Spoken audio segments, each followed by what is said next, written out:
Hello and welcome to the channel. Firelighting session. Okay.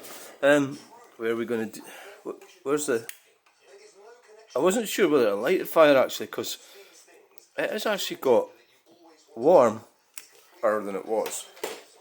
Oh, yeah, I haven't cleaned the bloody. I haven't cleaned the door. I'm going to go and clean the door. Oh shit! Sorry. Oh god damn it! I can still quickly clean it before it gets too hot. If you just sit there now. Firelighting session. You can see what it is. It's kindling firelighters. I'm reluctant to say I'm in favour of an outright ban because of my instincts that parents know best, generally speaking, how to raise their children, and we're too statist to start with. But I think there's some force in these discussions. I just want us to have them honestly, and I'm afraid I want to put my position clearly. The Children's Commissioner is taking a position that is fundamentally dishonest and seeking to use the death of this girl to deliver. Oh yes. Yes. Oh. See Alex's argument, and I wish these two things weren't conflated. I think let's have a conversation about smacking. But I guess, why is she doing it now? Now it's in the public domain, there seems to be an opportunity, but I can hear why that might be seen to be a dishonest way forward. I think we've got to have the bigger conversation. Right. Our social services are not working for children, and let's not get distracted by fixing smacking one way or another. Let's fix Smacking has got nothing to do with murdering your children. Struggling in Oh God. the children's social care is Yeah. Some of that is because the money is going to for-profit fostering associations. Some of it is because It's just not right. we're retaining our social workers, our foster parents. It's going wrong, and we haven't really had any ambitious plans to try and fix it. To make it clear, we could fix the social service problem you're identifying and leave the law on Oh, smacking. right. Okay. Or we could I'm coming. change the law on smacking and leave social services a failure. They are entirely disconnected. I mean, on balance, I want smacking for a ban on smacking. Come in. It's so Right. So we've got from the profound failure. Oh. There's too much junk appearing on this coffee table. What's happened today? Well, I went down to Stirling to the meeting at Weatherspoons, and I didn't realise. So normally this group that I go to, we meet at 1 o'clock every. This is an ASPIE moment here, right? I'm going to say this is something to do with Asperger's, right? And well, I think it is. So you kind of get people with Asperger's. I'm not sure if I'm at it a bit here, because I don't really like sort of claiming everything's about that, right? But, or maybe this isn't about Asperger's, maybe this is about routine. But what I do is, I sort of get routine into my life. So the meetings that we go at are every Monday at 1 o'clock in the afternoon, 1 o'clock every Monday. So I start focusing on whatever it is I'm doing, and last week I was focusing on cutting the wood, which we'll get on to in another part of this firelighting session. This is a firelighting session, by the way, but it's also a general chit-chat update. So I didn't read the message that said that we were going out, or I did, and I didn't realise they were meeting at 12:30. I just didn't realise that. I just assumed that our group would meet at 1 o'clock. So I don't know who changed it, but I'll tell you one thing, this is a difference. They were talking about going to this pub, the 1314 Bannockburn, and then they actually put a message out saying that they were going there. And that's why when I'm making decisions, when I'm contacting people, I don't like contacting people about anything until I'm totally sure that what I'm proposing. You know, I don't like running things by people or making arrangements and then changing them. I've met people like that in the past, and they're very unreliable. You know, people who just see you as somebody who just and then a better option comes along. So I don't like changing things. So on that occasion, I checked the message, and yes, it was 12:30. So I was 35 minutes late because I was 5 minutes late for the 1 o'clock. So I think that is a feature of it's a feature of trying to harness your mind, your lifestyle, and changes to routine can be problematic. And I know it's hard. I don't even know if I'm explaining this right. I don't, I know that's a feature of autism, right? So it's kind of why, I mean, obviously I don't need a carer or have a carer or something like that. But that's why you'd have a carer to kind of get you to keep up with all these different things, like your appointments and stuff. What I find, and the reason that I wasn't such a brilliant parent as well, was that I found it difficult to focus. I focused on just one thing, and then a lot of the other things got neglected, like duties, or things that were needing done as regards to children. That said, I think it's just life is a learning curve, and having a type of autism, a form of autism, it does make you vulnerable in life, without a doubt, and people pick up on it, and they maybe don't even know themselves what they're doing. So you will get bullied, because it's because you're not working off the same rule set as what they are. You're working off a entirely different set of rules. So that, I will be doing a video about it. It's still a live situation at the moment, but there is somebody who is doing that, or has been doing that to me in the last 3 or 4 years, and that's all going to come out, and it's going to be slightly unpleasant, but it's not me that wanted it, it's them that wanted it, and there's two of them actually, but it's something I've always tried to avoid, but it's something that seems that I either subconsciously attract, or I'm just so odd that this is definitely going to happen to me in normal society, because I'm not normal like other people are. So it's difficult for them to cope with me as well, maybe, because I'm just so different. I do different things. But certainly there will be certainly an element of fear among some people. I don't mean that in a sort of tough man type thing. I don't mean that. I mean it in just fear of the unknown. And because I've got such a big gob as well, I think I do, or I'll say things that are inappropriate. I can expose people by mistake, not realising it, when they're funny little tricks and stuff that they're up to. So why does that tie into? Why does that tie into the log burner? Right, well, it's connected to that, but I'm not going to say any more about that now. Right, so.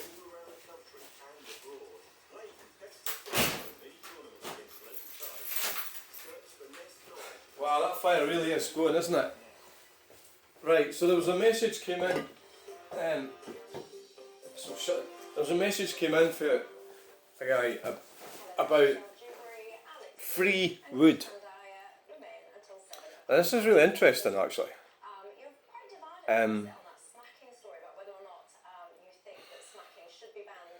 So basically, what I'm trying to work out is,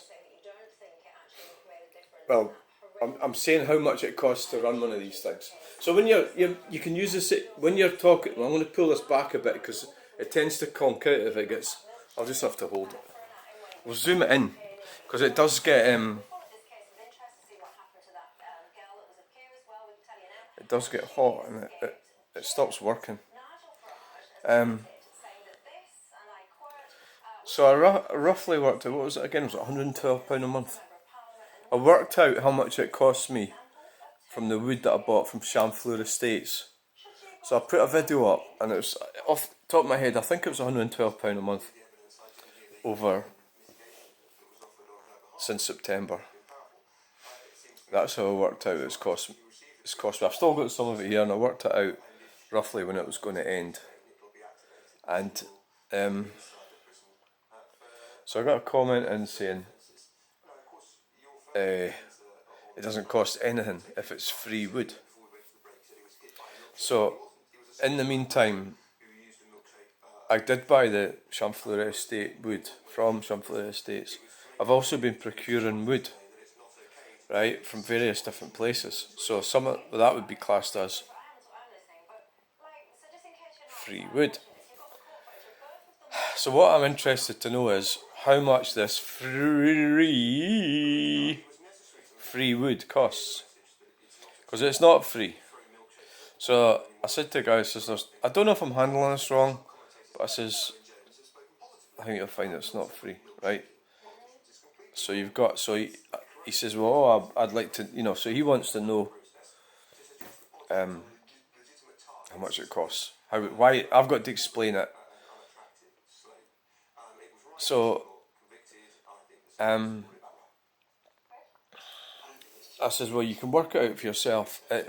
I believe that this is going to be an argument, and that it's going to be one of these things where you've got to watch when you're doing things like that. The opposite person says the wood's free, I say it isn't, and then what will happen is the argument will get defined from a wide space to a narrow place, and neither party will give in. And I'm trying to work out how to avoid that happening.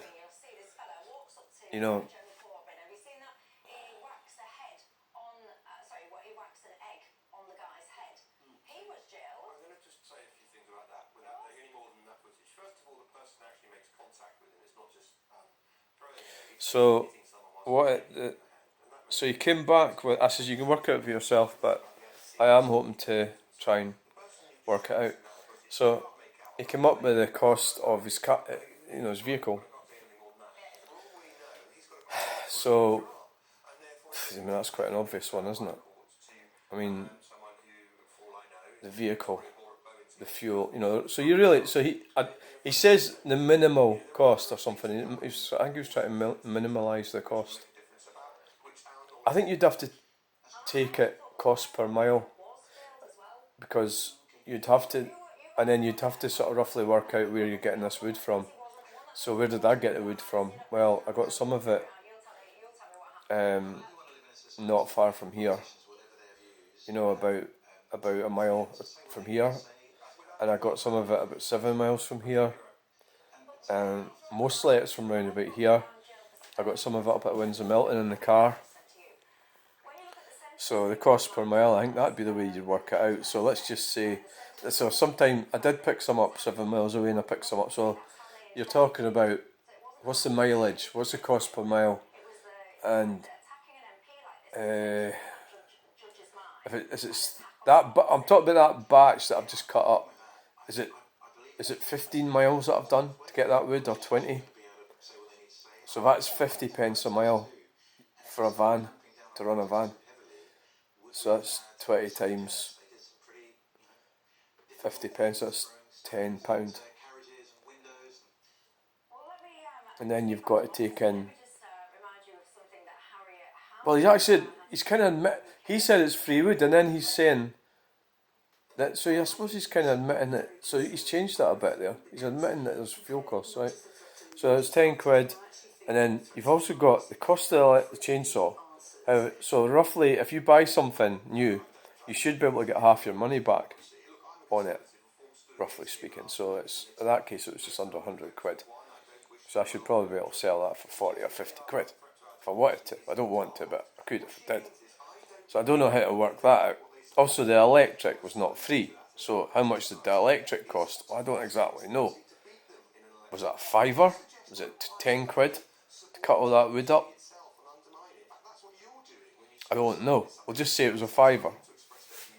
Now, this is the big problem here. Your time. Right? So, what's the minimum wage? It's £12 an hour. How many hours did it take me to go and pick the wood up? You know, so I went and picked the wood up. Well, we'll just give that 2 hours or 3 hours. So at £12, that's 3 times.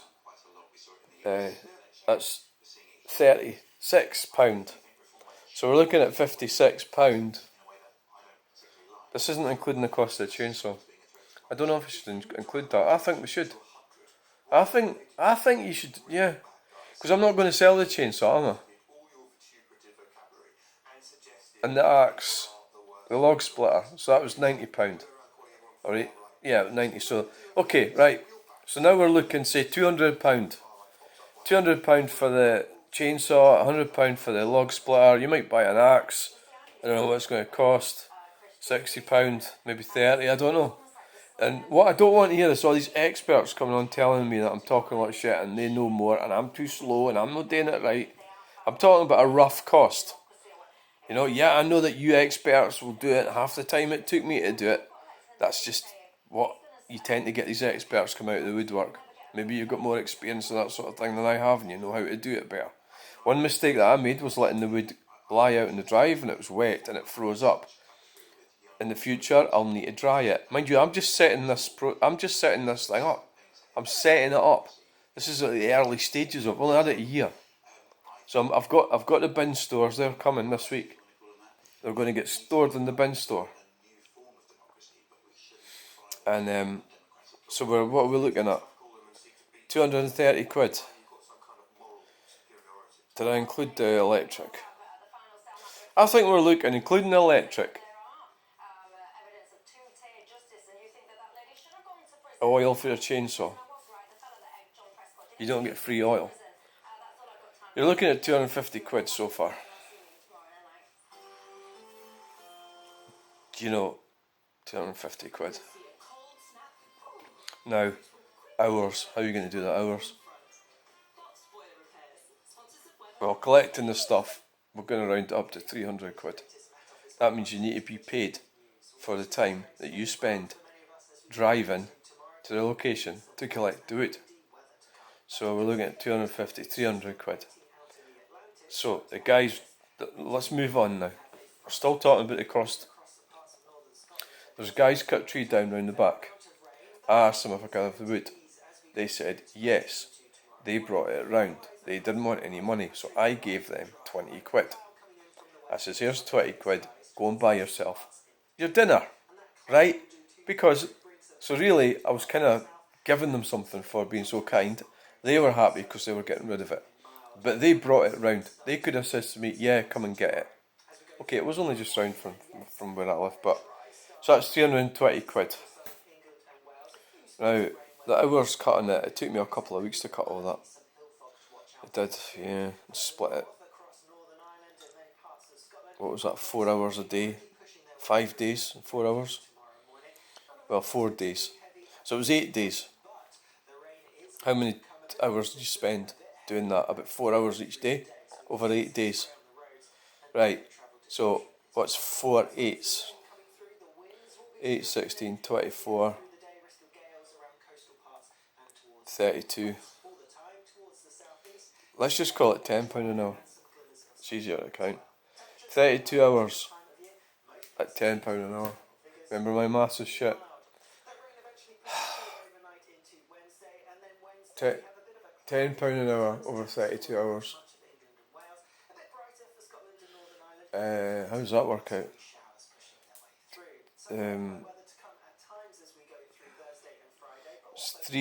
10 times 32. Is that what it is? £320.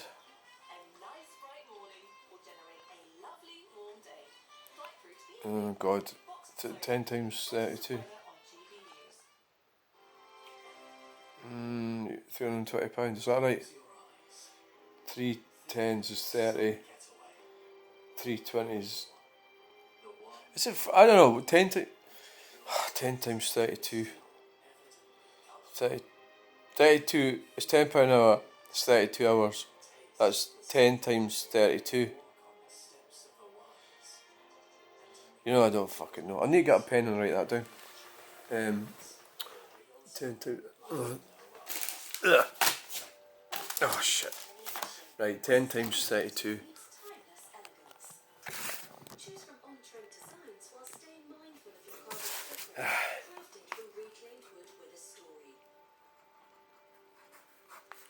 Oh, right, I can't even do times. No, oh, I don't know how to do that. Oh god. Yeah, that's why I got thrown out of the maths class at school. I just can't count. Oh god. Yeah, it's coming up at £320, going by my maths here.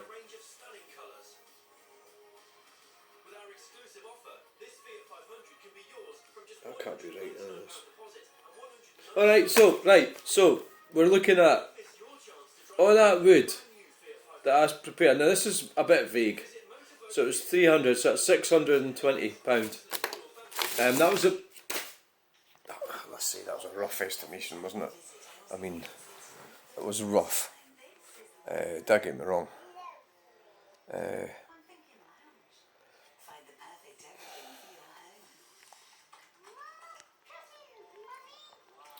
£620. Right, my problem with this.